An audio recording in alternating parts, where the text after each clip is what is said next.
Welcome to the Life Changes podcast. This is your host John Olson. This is brought to you by Olson Media Productions. I am here to talk about part two of the Kalmar Union. This is a talk about Tunsberg Castle or Fortress, whichever you want to say, Slutspell.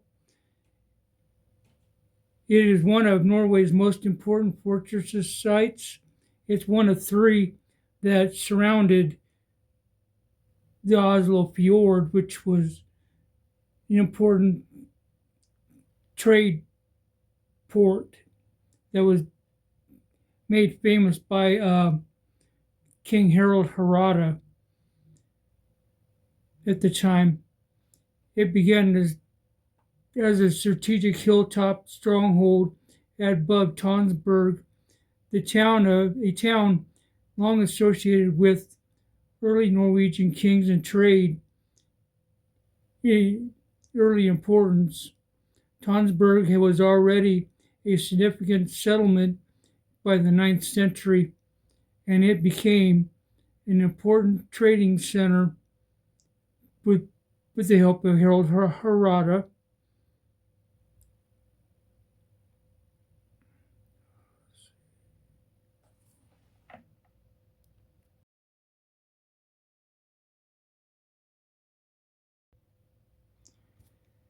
An assembly site for the festival, including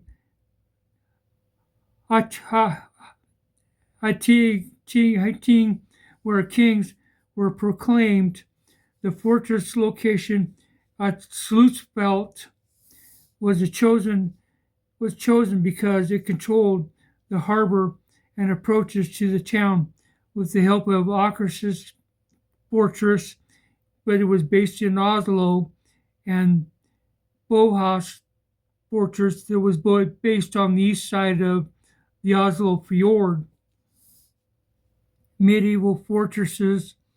The main castle, Castrum Tunsbergus, was built in the 13th century under King Håkon IV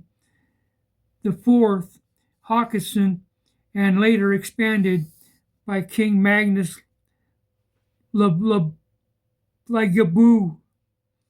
The improvements included large walls, towers, residential halls, and a church, making it Norway's largest castle in the 13th century. The fortress remained a major royal site for centuries, and King Håkon V Magnusson, Norway's last independent medieval king, died in 1319.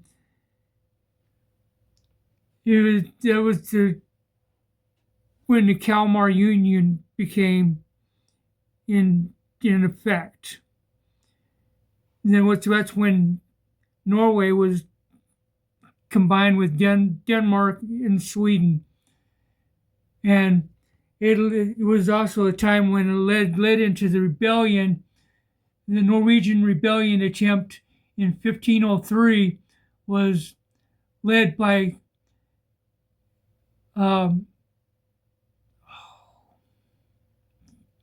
Knut Alvesen, a Norwegian nobleman who rose against the Danish control, also with the help of rebel Swedish forces too. He was one of the main figures in the anti-Danish resistance in Norway and his revolt was part of the wider unrest surrounding Kalmar Union. They hated the Danish rule, to say the least. But anyway, the fortress ended up being destroyed in 1503 during the fight linked to the collapse of the Kalmar Union. That's when basically Norway lost total independence after that. when Swedish forces burned it. That's the rebel forces that sided with the Norwegians against the Danish rebellion. Against the Danes. Today, only ruins remain, but they form largest ruin park in Scandinavia and still preserve parts of the old walls, halls, and church foundations.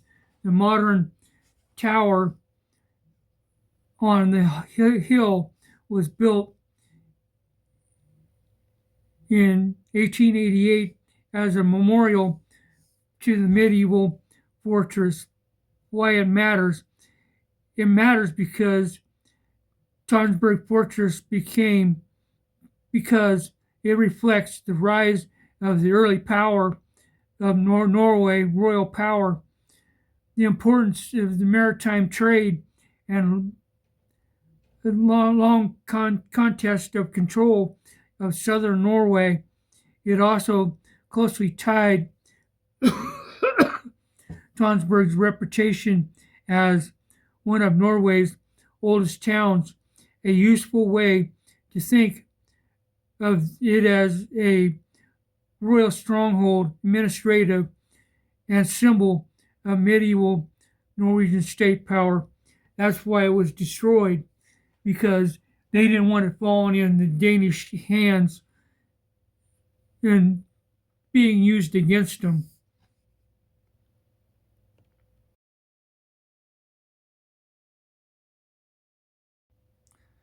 If you like this episode, like and subscribe to Life Changes Podcast for more podcasts like this in the future.